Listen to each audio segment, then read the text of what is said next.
World bank की एक report आई है, जिस रिपोर्ट में उन्होंने ये बताया है 6 करोड़ देने के लिए तो कुछ तो दे दें यार। बात यह है कि आपका तनख्वाह दे के अब तो बढ़ गया है।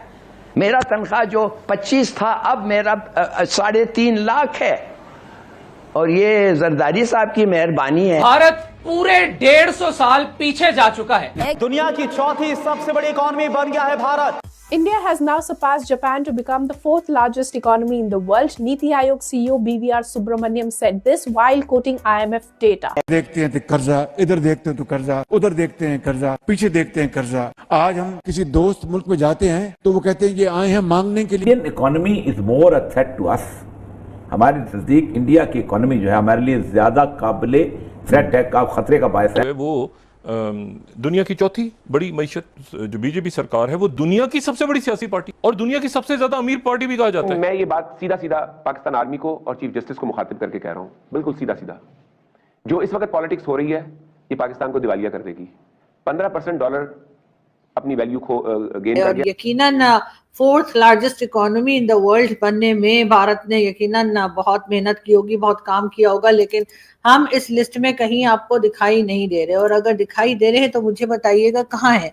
यकीनन हम इस लिस्ट में नहीं है, और लेकिन हमारे लोग जो है के अंदर वो मजाक उड़ा रहे थे। उसने कहा हाँ यार राफेल गिरा लिए तो क्या हुआ, राफेल गिरा लिए तो क्या हुआ, और राफेल ले लेंगे हम।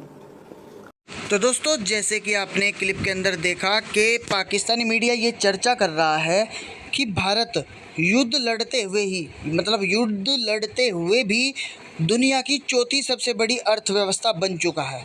और ये कोई ऐसे ही नहीं है, IMF की रिपोर्ट पेश हुई है जिसमें कि वो जापान को पछाड़कर, यानी कि जापान को पीछे छोड़ दिया है। पहले जापान था इस कंडीशन पर जहां अब भारत है, यानी कि अब चौथी सबसे बड़ी इकोनॉमी जो है, लार्जेस्ट इकोनॉमी भारत के पास है। और मोदी जी का आपने वायरल क्लिप तो देखी होगी, उनका ये कहना है कि 2029 और 30 तक मैं भारत को तीसरी अर्थव्यवस्था की लिस्ट में देखना चाहता हूं, और हम ये जल्दी ही, ये हमारा जो सपना है जल्दी ही साकार होगा। लेकिन पाकिस्तानी मीडिया तो वही है, उसका तो एक देखने का जो नज़रिया होता है उसका शुरू से ही अलग रहा है। वो कह रहा है कि युद्ध लड़ते हुए हम चौथी इकोनॉमी बन गए। अरे भाई, ऐसे तो रोज़ जो तुम्हें घर में बढ़ के भी ठोक डालेंगे, तब भी हम तीसरी पर भी पहुँचेंगे। पाकिस्तान का काम हमेशा से ही जलने का है, और जलता हुआ ये आया है।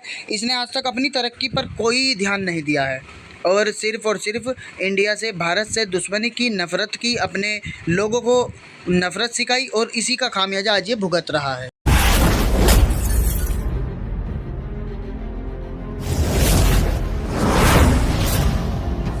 पाकिस्तान को अब मैसेजिंग की जा रही है कि आप तो हमारा जो मुकाबला नहीं कर सकते, बिकॉज़ आपके पास इतने रिसोर्सेज नहीं हैं, आप इतने जोगे नहीं हैं। वो कह रहे हैं जी कि जो महाराष्ट्र है वो उसकी इकॉनमी पाकिस्तान से ज़्यादा है। जो 4 ट्रिलियन डॉलर की इकॉनमी है वो 10 गुना बड़ी है पाकिस्तान से। सो बॉम्बे स्टॉक एक्सचेंज जो है और नेशनल स्टॉक एक्सचेंज की जो कैपिटलाइजेशन है वो 200 गुना पाकिस्तानी स्टॉक एक्सचेंज से ज़्यादा है। So the Bombay stock exchange and the national stock exchange जो है वो 200 गुना 200 टाइम्स ज़्यादा है। यहाँ से आप अंदाज़ा लगा लें। और इसमें मेरे ख्याल है तकरीबन 6.5 अरब 640 बिलियन डॉलर की I think foreign exchange reserve पड़े हैं। और वो कहते हैं कि ये जो हमारा 640 अरब डॉलर है, that is 2.5 times more than the debt of Pakistan. वो कह रहे हैं कि जितना आपने डेट देना है उससे 2.5% ज़्यादा, 2.5% से ज़्यादा तो हमारे पास फॉरेन एक्सचेंज रिजर्व पड़ा हुआ है। वो कहते हैं हमारे जो फॉरेन एक्सचेंज रिजर्व्स हैं they are about 16 billion dollar. Pakistan के foreign exchange reserve were 16 billion dollar. India's foreign exchange reserve जो हैं they are 680 billion dollar. 680 billion dollar, that's a very big number. और वो उन्होंने इस चीज़ का ऐलान किया है ऑपरेशन सिंदूर के बाद। सो वो कह रहे हैं कि हम जो है वो दुनिया को, वो कह रहे हैं अभी हम 4 ट्रिलियन पे हैं, 30 ट्रिलियन पे हम जा रहे हैं। ठीक है ना जी, हम 30 ट्रिलियन पे जाएंगे, अभी हम 4 ट्रिलियन पे हैं। तो इससे आप अंदाज़ा लगा लें कि वे डू द स्टैंड नाउ। 4.187 और चाइनीज़ जो हैं वो जो दूसरे हैं वो 4.186 आई थिंक ट्रिलियन डॉलर। इतनी बड़ा गैप आ गया भारत और पाकिस्तान के बीच में। एंड देन वो बेसिकली वो कह रहे हैं कि we are celebrating multiple things. So for example जो महाराष्ट्र की इकॉनमी है, जैसे मैंने बताया है, वो अगर आप इकॉनमी देखें तो वो इकॉनमी आपको पता चलेगा कि that is bigger than Pakistan. और कह रहे हैं कि पाकिस्तान की और आई थिंक तमिलनाडु जो है उसकी इकॉनमी बराबर है। तो यहाँ से अंदाज़ा लगाएं, दैट्स हाउ इंडिया बिलीव्स कि हम आपसे बहुत ज़्यादा आगे चले गए हैं। और ये जो डेवलपमेंट है, that is very important development by the way. वो कह रहे हैं जी कि हम तो बैटरीज इंपोर्ट करते हैं, solar cells, modules, motors, controllers, wind turbines, हर चीज़ हम इंपोर्ट करते हैं। सो वो कह रहे हैं कि हमें अपनी जो स्पीड है इसको मज़ीद तेज़ करना है, रेगुलेशन को कम करना है, ब्रेन गेन लेके आना है यहाँ पे। और तब वो कहते हैं जी हमारा इनक्रेडिबल इंडिया। ये वो चीज़ है जहाँ पे ज़ाहिर बात है पाकिस्तान को काम करने की ज़रूरत है। पाकिस्तान सारा टाइम इस पे हम ये नहीं देखें, गुड ऑफ पाकिस्तान ये जो रिसेंटली इंडिया ने पाकिस्तान पे हमला किया, दैट इज़ फाइन, जो होना था हो गया।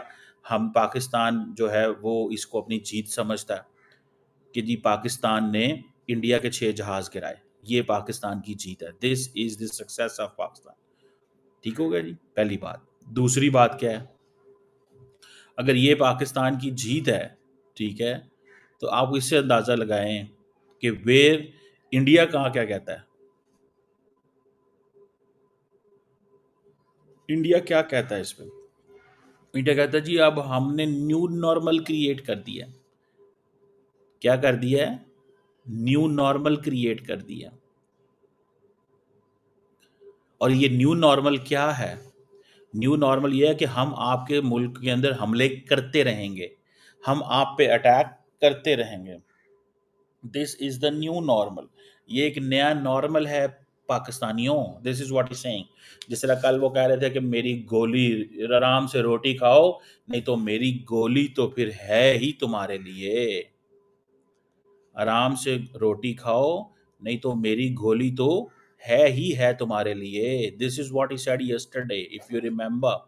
और इस वक्त पाकिस्तान इस मसले को यूएन पे लेके जाने की बातें कर रहा है। This is what Pakistan is saying. I have spoken to few people in Pakistan. वो ये समझते हैं कि भारत के वजीर आज़म ने सीधी सीधी गालियां दी हैं और सीधा सीधा उन्होंने कहा है कि भैया ऐसे नहीं चल सकता जैसे चल रहा है। ये ज़रा सुनिए, कल प्राइम मिनिस्टर ने जो गालियां दी हैं और पाकिस्तान के लोगों को कहा है कि पाकिस्तान की यूथ को कहा है मेरी गोलियां तुम्हारे लिए। पाकिस्तान को आतंक की बीमारी से मुक्त करने के लिए पाकिस्तान के अवाम को आगे आना होगा, पाकिस्तान के नौजवानों को आगे आना होगा। सुख चैन की जिंदगी जियो, रोटी खाओ, वरना मेरी गोली तो है ही। चैन से जियो, रोटी खाओ, वरना मेरी गोली तो है ही। ये कल का पाकिस्तान के मीडिया पे चल रहा है कि मोदी साहब ने ये क्यों कहा। मैंने कल आपको बताया था, उन्होंने एक बात तो इसलिए की कि माहौल ख़राब रहे दोनों मुल्कों के बीच में, 1। सेकेंडली उन्होंने ये बात की ताकि पाकिस्तानी सियासतदान भी बोलें। द मोर पाकिस्तानी सियासतदान भी इसी तरह से उनको बुरा भला कहें, गालियां दें, गालम गलोच हो, वो उनको गंदा कहे, अवाम दूर होगी, तो that serves the purpose. Modi साहब का जो सेंट्रल थीम है, जो लेगेसी मोदी साहब छोड़ के जाना चाहते हैं, वो लेगेसी है लड़ाई की legacy, he doesn't want to leave a legacy जिस पे आप बैठ के ये कह सकें कि जनाब मतलब इस तरह की बातें कर सकें कि बहुत अच्छी चीजें छोड़ के। वो नरेंद्र मोदी एक आइडियोलॉजिकल पर्सन है।